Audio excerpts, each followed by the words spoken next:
नमस्कार मंडळी, तुमचं पुन्हा एकदा स्वागत आहे चॅनलवरती. थँक्यू ह्या व्हिडिओवरती क्लिक केल्याबद्दल. याच्यावरून मला कळतं आहे की तुम्हाला पण सेव्हिंगचं महत्त्व माहिती आहे आणि तुम्हाला सेव्हिंग करण्यामध्ये काहीतरी अडथळे येत आहेत.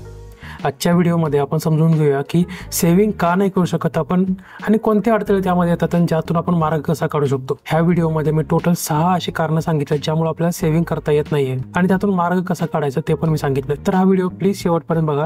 आणि आता शेवटचा पॉईंट इतका महत्त्वाचा आहे ज्याच्यामुळे तुम्ही सेव्हिंग बिलकुल करू शकत नाही. जर का तुम्ही हे 5 पॉईंट नाही बघितले तर चालतील, पण शेवटचा पॉईंट नक्की बघा. तर तुमचा टाइम अजून वेस्ट न करता आपण मेन मुद्द्याकडे जाऊ. आपल्या प्रत्येकाला माहिती असतं की पैसे स्पेंड कसे करायचे, खर्च कसा करायचा. कुठल्याही वेबसाईटवरती गेला तिथे लगेच तुम्हाला पेचा ऑप्शन दिसतो. इझिली तुम्हाला OTP सुद्धा टाकायला लागत नाही. ऑटोमॅटिकली OTP त्या ॲपमध्ये जातो आणि तुमचे पैसे कट होऊन जातात. पण सेव्हिंगसाठी असं नाही आहे ना. सेव्हिंगसाठी तुम्हाला एफर्ट घ्यायला लागतात, तुम्हाला कष्ट घ्यायला लागतं की बाबा मला पैसे साईडला ठेवायचे आहेत. त्यासाठी तुम्हाला अकाउंट काढायला लागतं, FDचं, RDचं किंवा म्युच्युअल फंडचं, स्टॉक्सचं. एवढे सहजासहजी तुम्ही सेव्हिंग करू शकत नाही. त्यामुळे सेव्हिंग करणं खूप अवघड होऊन गेलं. तर चला आपण बघूया काय कारण आहे. तर पहिलं कारण ज्यामुळे आपण सेव्हिंग करू शकत नाही ते म्हणजे वर्किंग विदाउट बजेट. आता प्रत्येक वेळी जेव्हा पण आपल्याला सॅलरी येते आपल्याला माहीत असतं की कुठं कुठं खर्च होणार आहे. जसं की आपलं रेंट जाणार आहे, आपल्याला काहीतरी EMI पे करायचे आहेत, आपलं क्रेडिट कार्डचं बिल भरायचं आहे किंवा आपले काहीतरी शॉपिंग करायचं आहे, काहीतरी ग्रॉसरी आणायच्या आहेत. ह्या सगळ्या गोष्टी आपल्याला माहीत असतात. पण आपण जोपर्यंत ह्या सगळ्या गोष्टी एका कागदावरती लिहून घेत नाहीत आणि आपल्याला जोपर्यंत माहीत नाही की एक ना एक रुपया कुठं जातो आहे तोपर्यंत आपण सेव्हिंग करणं खूप अवघड होऊन जातं. कारण की जोपर्यंत आपण असं कुठेतरी विचार करून ठेवतो की बाबा मला एवढं रेंट भरायचं बरं का, मला एवढ्याची ग्रॉसरी आणायची बरं का, पण यातला एखादा जरी खर्च कमी जास्त झाला तर आपलं सेव्हिंगचं पूर्ण प्लॅन फिस्कट होऊ शकतो. त्यामुळं आपल्याला एक रिटर्न बजेट असणं खूप गरजेचं असतं.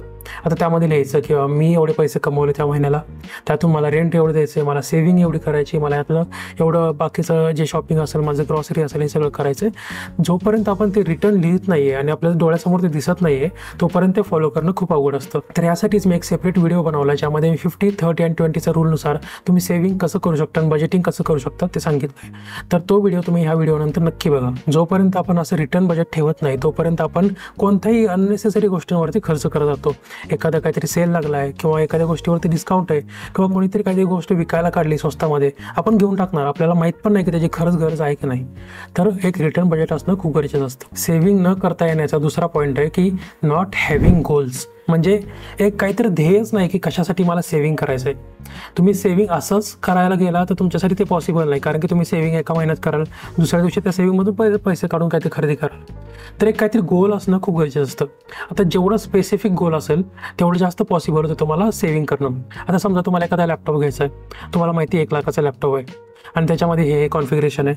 जेवढा स्पेसिफिक तुम्ही डिसाईड कराल की बाबा डेलचा लॅपटॉप, त्याच्यामध्ये 8 GBची रॅम किंवा काहीतरी 16 GBची रॅम, 1 TBची हार्ड डिस्क, ह्या सगळ्या गोष्टी जेव्हा तुम्ही डिसाईड करता आणि एवढा 1 लाखाला बसणार आहे तर त्यामुळे तुम्ही एक फिक्स बजेट तयार करता आणि त्यानुसार तुम्ही सेव्हिंग करायला चालू करता. जर का मला 1 लाख रुपये सेव्ह करायचे तर मला दर महिन्याला किती पैसे सेव्ह करा जेणेकरून मी 6 महिन्यात किंवा 1 वर्षात तो लॅपटॉप अफोर्ड करू शकतो. त्यामुळे तुमचा जेवढा स्पेसिफिक गोल असेल तेवढं इझी असतं तुम्हाला सेव्हिंग करणं. आणि सेव्हिंगबद्दलची दुसरी एक महत्त्वाची गोष्ट म्हणजे saving is equal to sacrifice. म्हणजे सॅक्रिफाईस म्हणजे काय, जेव्हा पण तुम्हाला सेव्हिंग करायचं असतं त्यासाठी तुम्हाला बरेचसे सॅक्रिफाईस करावं लागते. तुम्हाला बऱ्याचशा गोष्टींना तुम्हाला नाही म्हणायला लागतं. म्हणजे आता समजा तुम्हाला एक लॅपटॉप घ्यायचा तुम्ही ठरवलंय आणि तुम्हाला वाटतंय की बाबा मला एखाद्या ट्रिपला पण जायचंय, पण तुम्ही डिसाईड जेव्हा करता की मला लॅपटॉप महत्त्वाचा आहे की मला ट्रिप महत्त्वाची आहे त्यावेळेस तुम्हाला एका गोष्टीला सॅक्रिफाईस करावं लागतं. त्यामुळं जेवढा तुमचा गोल स्ट्रॉंग असेल, जेवढा तुमचा एक ध्येय स्ट्रॉंग असेल तेवढं तुमचं सेव्हिंग करणं सोपं होऊन जातं. तिसरा मुद्दा ज्याच्यामुळे तुम्ही सेव्हिंग करू शकत नाही ते म्हणजे not planning for unexpected expenses.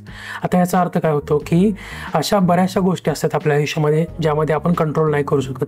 जसं की एखादा मेडिकल इमर्जन्सी असेल किंवा घरातली एखादी गोष्ट बंद पडली किंवा गाडीचा तुमचा काहीतरी प्रॉब्लेम झाला किंवा कोणाला तरी काहीतरी अशी गरज पडली जे तुमच्याकडे पैसे मागतायत तर त्यावेळेस तुम्हाला पैसे देता येत नाहीत किंवा तुमच्याकडे तेवढे पैसे नाही आहेत. तर त्यावेळेस तुम्ही काय करता, एखादा लोन काढता, कुणाकडून तो उधारी घेता किंवा तुम्ही एखाद्या क्रेडिट कार्डवरून पैसे मागता. तर मग ह्या गोष्टींमध्ये काय होतं, तुम्हाला इंटरेस्ट पे करावा लागतो आणि तुमचा खर्च अजून वाढतो. तर त्यामुळं तुम्ही एक इमर्जन्सी फंड डेव्हलप करणं खूप गरजेचं असतं. इमर्जन्सी फंड म्हणजे काय, तुमचा ॲटलिस्ट 3 ते 6 महिन्याचा पैसा तुमच्याकडे सेव्हिंगमध्ये असला पाहिजे. जेणेकरून असं काही प्लॅन झाला ज्यामुळे तुम्हाला पैसे खर्च करायचे आहेत त्यासाठी तुमच्याकडे इमर्जन्सी फंडमध्ये ऑलरेडी पैसे असतात आणि तिथून तुम्ही ते खर्च करू शकता. जर का तुम्हाला इमर्जन्सी फंड डेव्हलप करायचं असेल त्यासाठी मी एक सेपरेट व्हिडिओ बनवला आहे ज्यामध्ये मी प्रत्येक गोष्ट एक्सप्लेन केली की इमर्जन्सी फंड का पाहिजे, तो कसा डेव्हलप करायचा, स्टेप बाय स्टेप मी सगळी प्रोसिजर सांगितली. तो व्हिडिओ ह्या व्हिडिओनंतर नक्की बघा, जेणेकरून तुम्हाला तुमचा इमर्जन्सी फंड डेव्हलप करता येईल. आणि इमर्जन्सी फंडमध्ये तुमच्याकडे जरी 3 ते 6 महिन्याचा पैसा नसला तरी ॲटलीस्ट तुमच्याकडे 1 महिन्याचा जरी पैसा सेव्हिंगमध्ये असेल तर कोणतेही अनएक्सपेक्टेड एक्सपेन्सेस आले तर त्याच्यावरती तुम्ही खर्च करू शकता आणि त्यातून तुम्ही लवकरात लवकर बाहेर पडू शकता, जेणेकरून तुम्हाला इंटरेस्ट कुठेही पे करायची गरज पडणार नाही. चौथा खूप महत्त्वाचा पॉईंट ज्यामुळे तुम्ही सेव्हिंग करू शकत नाही तो म्हणजे staying in debt and not planning for repay. ह्याचा अर्थ काय होतो की एक तर तुमच्याकडे काहीतरी लोन आहे, जसं की तुमचं ऑटो लोन असेल, तुमचं होम लोन असेल किंवा तुमचं एखादं पर्सनल लोन असेल, त्यासाठी तुम्ही लोन तर काढता पण त्याचा रिपेचा काही प्लॅन नाही करत किंवा ते रिपे कधी करायचं आहे. आणि बरेचसे व्हिडिओ तुम्ही बघता ज्यामध्ये सांगतात की तुम्ही पहिलं तुमचं लोन पे करा सेव्हिंग वगैरे करण्यापेक्षा. आता ह्याच्यावरती आपण एक लॉजिकली विचार करून बघूया. जर का तुम्ही तुमचं लोन आधी पे करायला चालू केलं, तुम्ही एक्स्ट्रा एक EMI भरता दरवर्षी आणि तुम्हाला एखादी काहीतरी मेडिकल इमर्जन्सी आली तर त्यासाठी तुमच्याकडे पैसे कुठे आहेत, त्यासाठी तुम्हाला परत एखादं लोन काढायला लागणार, मग त्यासाठी परत तुम्हाला अजून पैसे भरायला लागणार. मग ह्या सगळ्या गोष्टी करण्यासाठी एक बेस्ट ऑप्शन काय आहे की तुम्ही पहिल्यांदा तुमचा एक इमर्जन्सी फंड डेव्हलप करा आणि त्यानंतर तुम्ही तुमचं जे लोन आहे ते ॲग्रेसिव्हली पे करायला चालू करा. म्हणजे त्याचं तुम्ही एक्स्ट्रा EMI पे करा किंवा त्याचं एक्स्ट्रा पेमेंट करा, जेणेकरून तुमचं हे जे लोन आहे ते लवकरात लवकर रिपे होईल. पण त्यासाठी तुमच्याकडे एक आधी थोडीफार सेव्हिंग असणं खूप महत्त्वाचं असतं. आणि जर का तुमच्याकडे हे इमर्जन्सी फंड नसेल तर तुम्हाला जास्तीत जास्त अजून एक लोन काढायला लागेल आणि त्यातून तुम्हाला अजून जास्त कर्जबाजारी होण्याचे चान्सेस वाढतात. पाचवा खूप महत्त्वाचा मुद्दा ज्यामुळे तुम्ही सेव्हिंग करू शकत नाही ते म्हणजे मेकिंग एक्सक्युजेस. एक्सक्यूज देणं खूप सोपं असतं. आपण म्हणतो की यार मला एवढी सॅलरी नाही, मला कोणी शिकवलंच नाही पैसे सेव्ह करण्याबद्दल, मी कधी शिकलोच नाही, माझ्याकडे खूप पैसे असतात त्यामुळे मी पैसे उडवत गेलो, कधी सेव्हिंग करायची मला गरजच पडली नाही, जेव्हा पाहिजे तेव्हा मला पैसे मिळतात. तर हे सगळे एक्सक्युजेस देणं हे खूप सोपं असतं. ॲक्शन घेणं खूप अवघड असतं. त्यामुळे आपण फक्त एक्सक्यूज देतो की यार मला नाही जमत, हे खूप अवघड आहे माझ्यासाठी किंवा मला कोणी शिकवलंच नाही. तर ह्यामुळं काय होतं की तुम्ही टेम्पररी ह्या गोष्टीमधून बाहेर पडता की सांगितलं काहीतरी लोकांना, पण जेव्हा तुम्हाला खरंच गरज पडते तेव्हा तुमच्याकडे काय पैसे नसतात. त्यामुळे एक्सक्युजेस देणं थांबवून आपण ॲक्शन घेणं खूप महत्त्वाचं असतं. आता हे सेव्हिंगचा माइंडसेट डेव्हलप होण्यासाठी एका दिवसात तरी गोष्ट होऊ शकत नाही. असं नाही होणार की तुम्ही एका महिन्यामध्ये लगेच सेव्हिंग करायला चालू केलं. सुरुवातीला तुम्ही ॲटलीस्ट 500 रुपयापासून सुरुवात करा, पुढच्या महिन्यामध्ये 1000 रुपये करा, त्याच्या पुढच्या महिन्यामध्ये 1500 किंवा 2000 करा. असं करत करत तुम्ही जेव्हा एकदा सवय लावाल, तुमच्या डोक्यामध्ये ते तुम्ही एक माइंडसेट डेव्हलप कराल की मला पैसे सेव्ह करायचे आहेत, त्यावेळेस सगळ्या गोष्टी चेंज व्हायला चालू होतील. असं नाही होणार की तुम्ही सकाळी उठला, हा व्हिडिओ बघितला मी, आता गणेश म्हणतोय सेव्हिंग करायचं, उद्यापासून मी पैसे सेव्ह करायला चालू करणार आणि लगेच मी 10,000 रुपये सेव्ह केले पुढच्या महिन्यात. असं नाही होणार. तुम्हाला ॲटलिस्ट 500 रुपये 1000 रुपयापासून सुरुवात करा. म्हणजे जरा तुम्हाला एक कॉन्फिडन्स येत राहील की मी सेव्हिंग करू शकतो आणि मग तुम्ही यातून ग्रो होत राहाल. 6वा खूप महत्त्वाचा पॉईंट जो मी तुम्हाला व्हिडिओच्या सुरुवातीला म्हणलं होतं की बाकी 5 जरी सोडले तुम्ही तरी चालतील, पण हा शेवटचा पॉईंट तुम्ही नक्की बघा. तो म्हणजे trying to impress people with money. आता ह्याचा अर्थ काय होतो की तुमचा एक कलिग आहे, तुमचा कोणतरी मित्र आहे किंवा तुमचा एक शेजारी आहे ज्याकडे खूप पैसे आहेत, तो चांगले चांगले आयफोन घेतो, लॅपटॉप घेतो, मॅकबुक घेतो, परत त्याच्याकडे चांगली एखादी स्पोर्ट्स कार आहे, चांगली एक सुपर बाईक आहे, परत त्याकडे चांगले शूज आहेत. आपल्याला वाटतं यार मी पण घेतो ना, काय होतं त्याला, मला पण चांगला पगार आहे, मी पण चांगलं एक ॲपलचं वॉच घेतो, मी पण एक आयफोन घेतो, मी पण एक लॅपटॉप घेतो, मी पण त्याला जरा दाखवतो मी पण किती भारी आहे. ह्या गोष्टी करण्यामध्ये आपण सगळ्यात जास्त खर्च करतो आणि आपण ह्यामुळे सेव्हिंग करू शकत नाही.